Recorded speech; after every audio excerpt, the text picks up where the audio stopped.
What's up, everybody? Welcome back to another video from Pink Tourmaline. And before we start this video, I must give a shout out and a thank you to EK Goes Shopping, who commented on my last video and actually posted this incredible interview with Isabella Greene. Now, Isabella Greene is obviously somebody I've made a video about because I read her book Leaving the Trap, and I did a little review on that book, but I never heard an interview of hers before. I actually did reach out to her on Facebook, or I tried to, but my message didn't go through. But she's definitely somebody that I'd love to interview. Or let's say before I saw this interview, I was like, I'd really like to interview her. Now after seeing this, I 110% want to interview her because she seems awesome. She seems so cool. And we're still trying to figure out the truth of everything, right? I'm still. It's hard to make sense of everything, especially when different folks who are having out-of-body experiences or astral projections have conflicting narratives or differing ideas about the nature of reality. It's very difficult, and I don't know whose narrative is in the right and whose is in the wrong yet. I'm still trying to figure it out. But what I can tell you is that I get a very, very, very good vibe from Isabella Greene. I just really do. I get a great vibe from her. Whether she's wrong or she's right on certain things, I can't say, but I gotta tell you, it's my intuition and I just get a really good feeling and a really good vibe from her. So she just seems awesome and tremendous. So again, for showing me this interview that we're gonna go through today and parse through, man, there's a lot of crazy and very interesting stuff in here, wild stuff that is going to blow your mind. Thank you to EK Goes Shopping. All right, now without further ado, let's do a quick bio of Isabella Greene. If you haven't heard of her, you probably have heard of her if you're here, but if you haven't, she's a metaphysical author, spiritual teacher, and healer, best known for Leaving the Trap. This is what I read, How to Exit Reincarnation Cycle. A 2023 book exploring the idea that Earth's reincarnation cycle may function as a trap rather than purely benevolent spiritual process, which is kind of the New Age spiritualism narrative. Her work focuses on afterlife navigation, soul sovereignty, and astral and near-death experience themes, and practical preparation for consciously avoiding deceptive post-death encounters. We're going to talk about all of that. I got excerpts where she literally is going to train you and give you advice on how to be prepared for when you pass on so you can navigate out of the trap. Greene is often discussed in Reincarnation Trap and Prison Planet circles for presenting a direct exit strategy. See, framework aimed at helping seekers break free from the cycle of rebirth. Okay, we got so much good stuff to get through in this video. The first clip, this is wild, okay? What she is saying is that this system, and I've heard this from other people, not just her, but that the system is going through a reset, a restructuring of sorts. And this is a lengthy clip, I think 3 or 4 minutes. We're going to go through and listen to the whole thing, and then we're going to comment on it. But the main takeaway for this clip, there are multiple takeaways, but the main takeaway is that this new system is being broken down, not because we're about to be liberated in her opinion. Other people are saying, yes, the system is coming down. We're about to be free. She disagrees. She thinks that the system is being brought down so that it can be rebuilt way more robust and that it will effectively, in her own words, be bulletproof. Check this out. There's a lot of talk on the spiritual channels where people are cheering that, yay, the old reincarnation cycle structure is getting dismantled. Yes, it is getting dismantled. We have figured it out.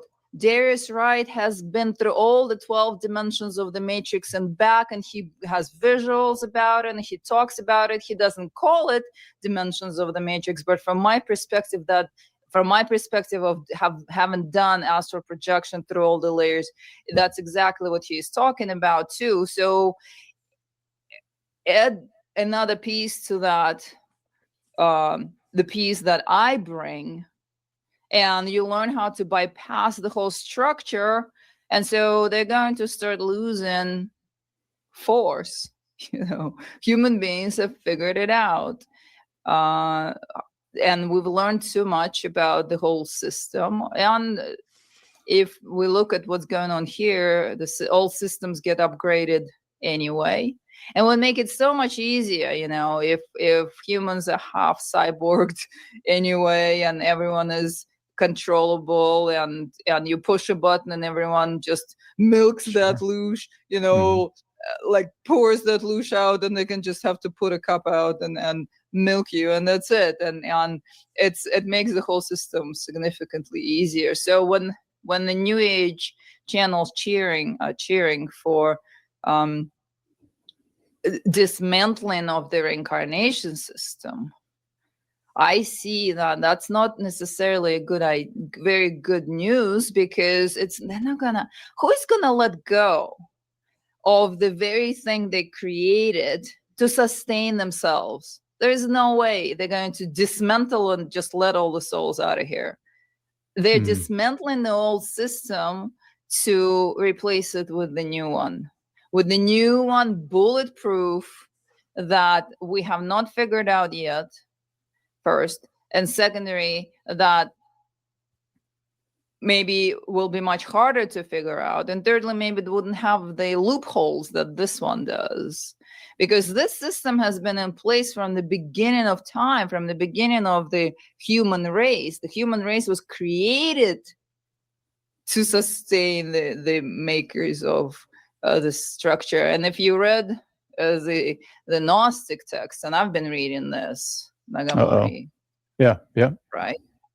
So it says right there, Yaldabaoth said, hey, let me create the seven heavens or whatever, and populate it and utilize it, and bring angels and archangels in myriads of these beings to serve.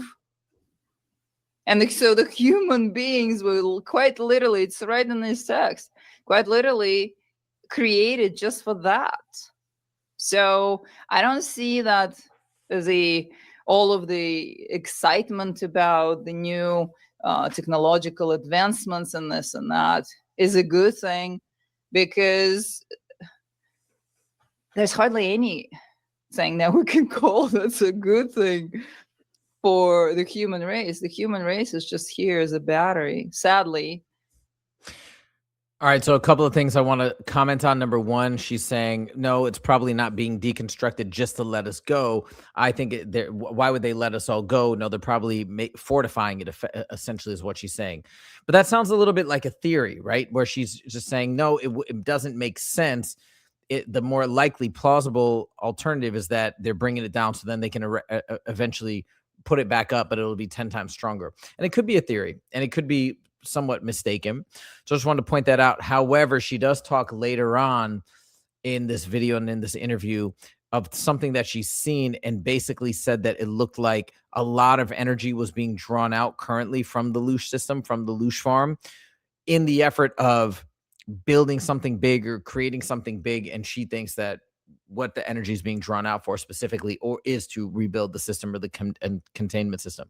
Okay, that's one thing. A second thing she mentions, actually, Darius J. Wright, who's been coming up, I feel like, a lot lately.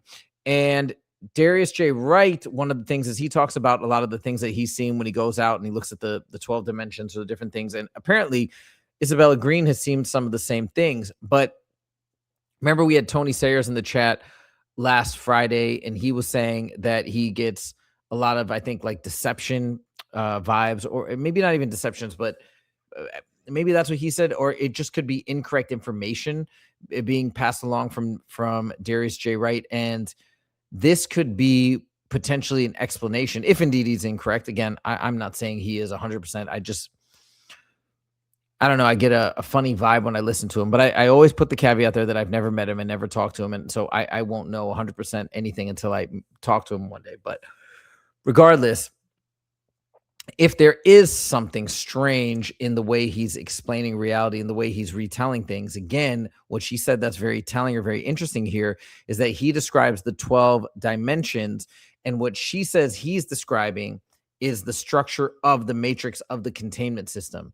And perhaps he doesn't realize it's the matrix or the containment system. Perhaps he thinks that he is describing all that there is. And so he's just describing the system. So it's maybe just two different interpretations of the same thing. And that could account for some of these different views about whether or not we are indeed in a trap. All right. Just an interesting point there. Okay. Next, this is kind of funny. Just her reaction is funny. Are the Archons part of the elite system, the systems that are running the world? And she kind of has a funny reaction when this question is posed to her. Check this out. The Archons, right? Like, I'm assuming they're the handlers for the Demiurge. And I'm just curious to like, what was your vision? Like, what I'm assuming that these Archons are manipulating, maybe they're part of the elite system, whatever, interdimensional influences, influencing governments and geopolitics, all in order to maybe behind AI too, to get more energy and maybe create this new system. Maybe. I'm a Look, new guy in this world, so I just hypothetically.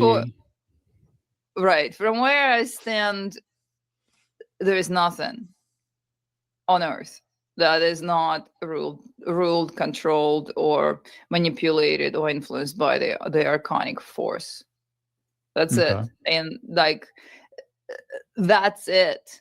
The entire matrix structure and the human race exists for one sole purpose of feeding the Demiurge, and the Archons serve him right there. And so That's it. So she kind of laughs at that question because, obviously she's laughing because she says, of course, everything all feeds into this one system. That is the top of the funnel, the top of the food chain. Everything is created and pushed, and different narratives, different agendas are pushed to effectively just feed the beast, feed the machine. And that's the ultimate purpose of this entire system. Now, this is where it gets wild. Okay, you saw in that previous clip, she actually holds up the text from the Nag Hammadi, which I have on my desk over there. Still have yet to read, because I'm still almost done with the Tibetan Book of the Dead, and I'm probably not going to read the scriptures from Nag Hammadi next, because those are just going to be too tough to read back-to-back books. I want to read something else that I've ordered in the meantime. But anyways, she holds it up, and she obviously puts a lot of weight into the Gnostic writings. And so, because she uses the name Yaldabaoth, Demiurge, etc. But she says in one of her, I know people get mad when I mix things up, whether I say astral projection or out of body experiences. I believe she's talking about astral projection specifically here. Correct me if I'm wrong. But in one of her astral projections, she tells this crazy story. When I say crazy, by the way, I'm not saying that it is a insincere or anything. It's just wild. It blows my mind. I just want to make that clear. But she tells just a wild story of actually seeing the Demiurge, and she describes it. And then, this is just amazing. So you guys got to check this out. In any case, so I saw that, the whole visual. I got the whole visual. And then as I'm looking at it, it actually kind of like moved the eye and looked at me. And the same feeling, that arrogance, like self-centered arrogance, cold indifference, no aggression, no, just kind of like, and the way it was wrapped around Earth, it wasn't swallowing its own tail like the Ouroboros symbol. It was holding it. It was holding it like the animal holds the prey. Like, like typical when you have any carnivore, right, got the prey, and they're like, don't come close, this is mine. Let me just fill in a little bit here, because I didn't include this entire story, but she's basically describing the Demiurge as this giant dragon, kind of in the Chinese symbol with the dragon eating its own tail. But what she's saying is this dragon, or this big beast that she's just calling the Demiurge, wasn't eating its own tail, but it was holding the earth and kind of clutching the earth tightly. Okay. Right. That was the sense.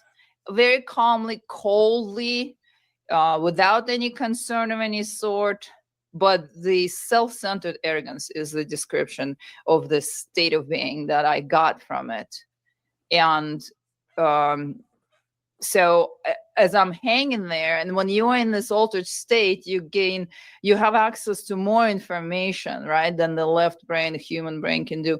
And so in my human experience, I've never had this kind of experience before, right? So I don't have any background knowledge or information, but I'm tuning into the state of that being and what's going on. Why is it wrapped like that on Earth? So that's my question in my humanness there. And I just get very clear message, knowledge, knowing. And it's just very simple. The harvest is on. Like this is here for the next level of harvest. And I was like, whoa, dude, that's it. I'm going back into the body. So I went back into the body and I'm sitting there going, I need to change, like shift that visual. I don't want to sleep on that, right? That's like end of the day already. But of course, my left brain is, now I'm back in the body. My left brain is processing like crazy, like, whoa, what was that? And then it just dawns on me, oh, wow, that was Yaldabaoth.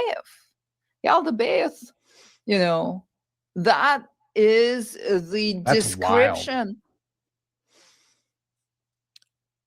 I have a lot of questions because, so she's describing that and she's saying that it's clutching it because the harvest is on, basically saying that the Demiurge is currently engorging itself on lots of Loosh. Again, why? Because as she ties it back in another clip, she ties it back to this great reset potentially is going to require a lot of Loosh, a lot of energy. And so that's why this great harvest is happening now. But what I'm trying to reconcile is her vision of this dragon-like creature, probably what's being shown in this thumbnail, wrapped around Earth, engorging itself, but then reconciling that with visions from remote viewing experiences from the likes of Brett Stewart, where him and a team of 3 others remote viewers describe the system surrounding Earth, and that seems to be or psychotronic technology potentially in the moon. I know we're getting wild here, but that Jason Giorgiani describes as absorbing this Loosh or this energy, and then compared to what she's seeing, how do we reconcile all that? Or maybe these are different views of the same reality, but from like different dimensional perspectives, and therefore the same types of things look different from these different vantage points. And of course, I'm just totally guessing or speculating. I'm just trying to make sense of all of it. Either way, it's pretty fascinating. You know, I also wonder too, when you're taking part in these astral projections, how much, because I've heard Elizabeth April, who's a remote viewer, talk about this, that if you have certain preconceived notions or biases about certain topics, when you go to remote view them, and I know there's a difference between remote viewing and astral projection, but still, when you remote view them, those biases can creep in and affect what you're seeing. So I wonder, right? She meaning Isabella Greene, is big into Gnosticism, big into the text from Nag Hammadi. So is that potentially influencing what she's seeing? I don't know. You know, these are all questions that are popping into my head literally right now. Like I didn't even have these questions in my head when I was putting together all these different clips, but now they're popping into my head. So just trying to voice them. Okay. Now she talks about the harvest being on. This is actually where she says that the reason why it coincides with some weird dates when she saw this clutching of the earth and really this Demiurge really engorging itself. What happened in this time frame is very interesting. I literally just saw the owner of Earth, the Demiurge, and he was sitting there like, this is mine. Like not even a question, not even not a slightest concern or worry or just this arrogance. Like, gross, really gross. Yeah. So that's the story. And this is why I say now, this I saw on June 20th. On June 20th, United States of America bombed Iran. I did not know that. I did not know that was the same day. All right. So there you go. The harvest is on. Jesus. It doesn't matter what's going on Earth. The more hysteria, the more insanity, the more people are freaked out, the more he gets fed. And what he's collecting the energy for now, next level of harvest, I don't know. But chances are is that what we talked about at the beginning, to reboot the system and to create a new system. And all right, but there it is. It's speculative. She's not even sure herself, but she said chances are that it could be for that. So that's why, that's how all that stuff merges together. Okay, let's go to the next clip. Now, you saw her mention Darius J. Wright in that earlier clip, and I just thought it was interesting to hear her perspective on him, because she actually speaks highly of him. And here she talks about him. They obviously differ in terms of their opinions and perspectives, but she talks about where they overlap and where they differ. And I found this interesting and want to share it with you guys. You said something about Darius J. Wright. What's the differences in your philosophies? I usually don't like to discuss a different person's work in depth, because especially with someone like him who pours his whole heart into it. But there are core differences there, because I really appreciate his out-of-body experiences and all the visuals, and him confirming the domes, and him confirming 12 dimensions, and him talking about different kinds of beings in every dimension, and different kinds of councils in the afterlife, and all of that, right? So he clearly describes that, Sure, which confirms what I know as the structure that keeps us here. All right, so that would be the difference. So he quite literally, when I listen to him, he quite literally contributes the real life out of body experiential knowledge to support my own experiential knowledge.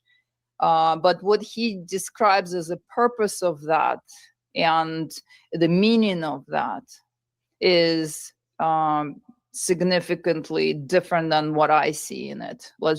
I think that this is a good way to describe the differences. I just try to. I think that sums it up, right? Kind of what I was saying before. They're seeing the same things. They just have different interpretations of what those things are. For example, she sees those things, has the interpretation of it being the matrix, the containment system, whereas he views it as, I think, let me know if I'm incorrect here, but I think more or less he's seeing the whole system. But he doesn't call it a system. He's seeing everything. He's seeing just how things work, the nature of reality, and not looking at it as any sort of a trap. And therefore, that's why he says you're only trapped if you think you're trapped. It's all up to you. You have ultimate sovereignty and dominion over yourself. There is no larger system. I don't think I've ever heard him talk about this idea of Loosh either. I don't know if he subscribes to that or not.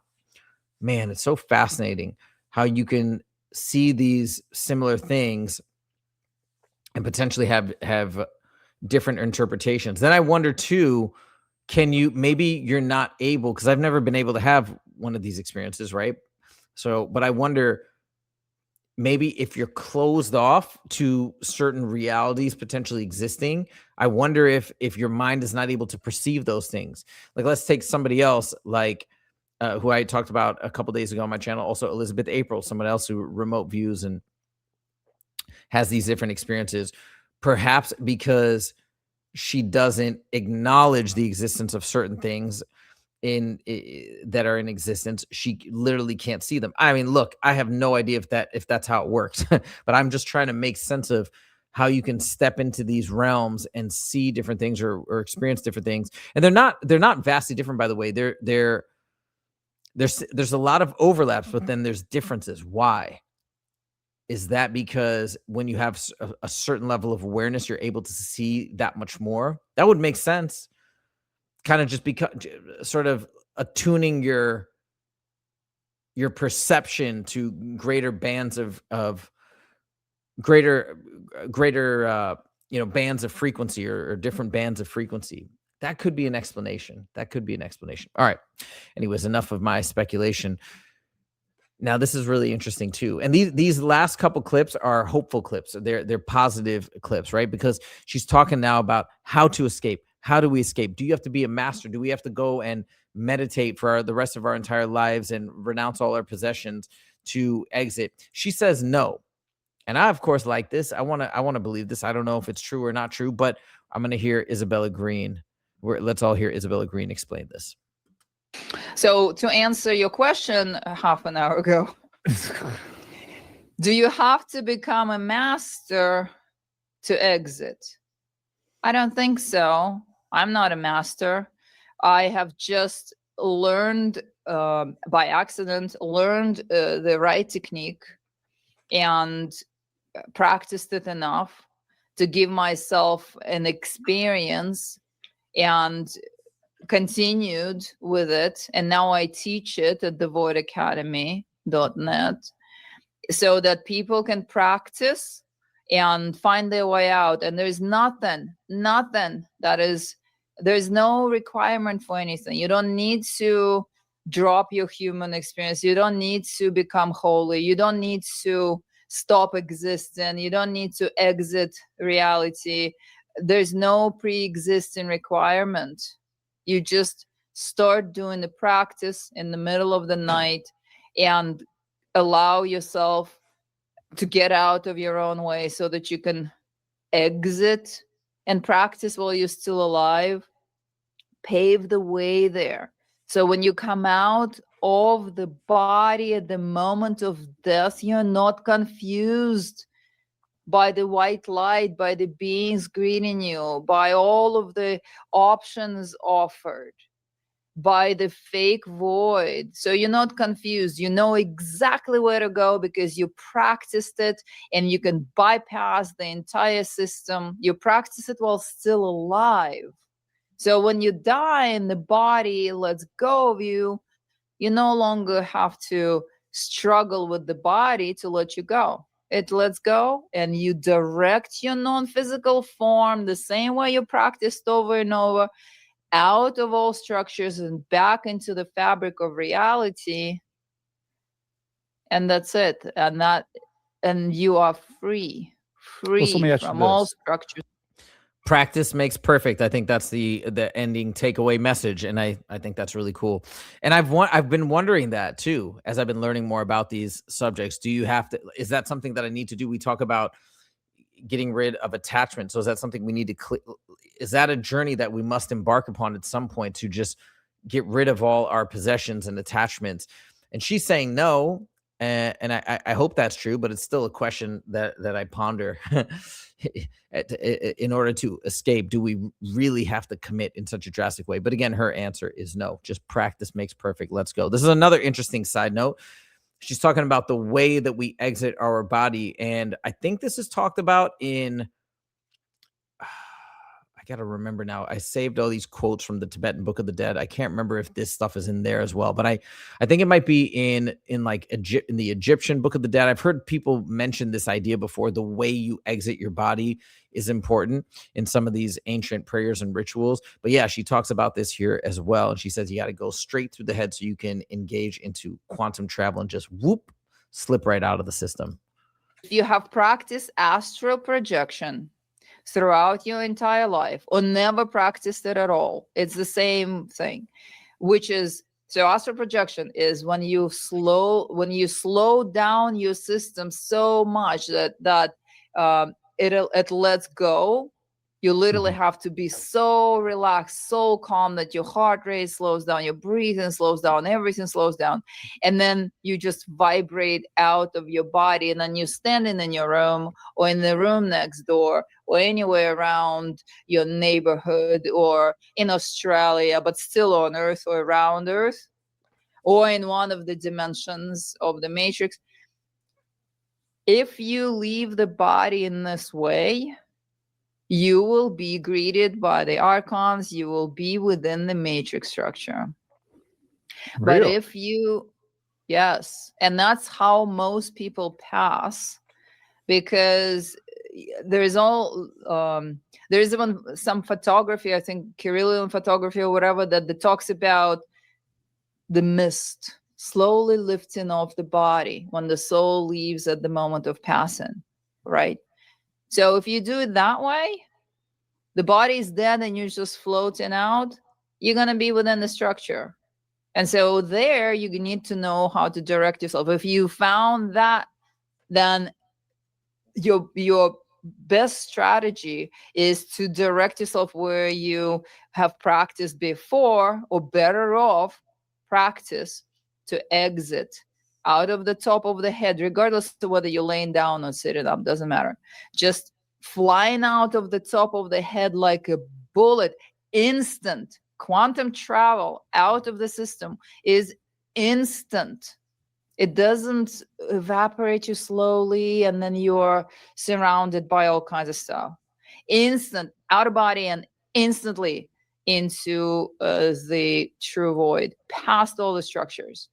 Like a bullet, velocity makes a difference here. So how you exit is important. And you can practice it while still alive. It's the same as practicing either astral projection, which will keep you trapped, or the quantum travel, that instant exit, and that is a different form of exit, and that also involves lighting up your Kundalini energy and sending your entire essence, your entire non-physical form out of the top of the head. And this is why you do the practice sitting up, so that you can open the exit point, and so that you can practice enough as not to be confused at your final hour. Wild. When she talks about this idea of exiting through the head, I think back to my DMT experience a couple of years ago, and I swear that's what happened to me. Remember, I don't know if you guys remember the video where I talked about it, but I said having that experience was like hitting the eject button on my body. My soul was hitting the eject button, and I just remember, boom. Actually, it's so wild now that I think about it, because I literally went into a fully black void, but then I remember seeing this weird like shape shifting in front of me and changing, and it was like a orangish yellow, just like that. But that was it. It was just all blackness all around.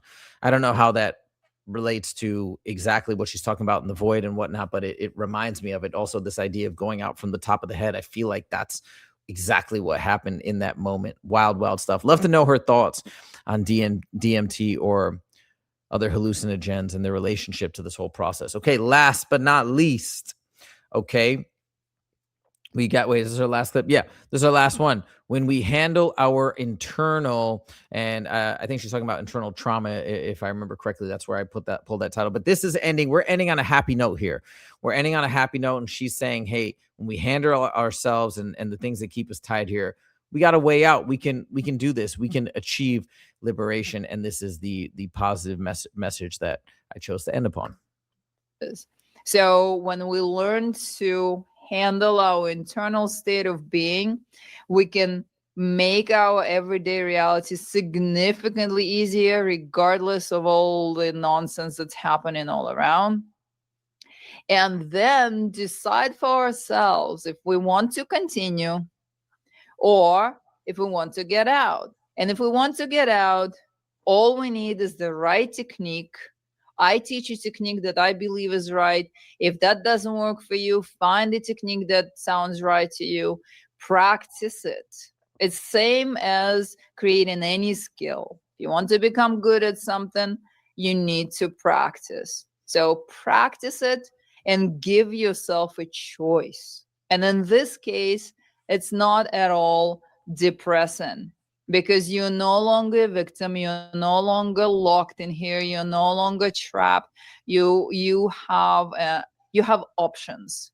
So expanding your horizons, learning information, and utilizing the practices that help you to get out and to improve your life here. This takes you out of the depressive state for sure. And so we can make our experience on earth, make the best of it while we're still here, and then at the end, if we're so inclined, give ourselves a different choice. So I think that this is an empowering message, because it's all entirely up to us. It's a very empowering message, and you got to be careful with those, or at least I got to tell myself I got to be careful with those, because this is how I fell into the new age spiritualism ideas in the beginning, because if it is an empowering message or an uplifting message, sometimes you want to believe it and you want to latch onto it.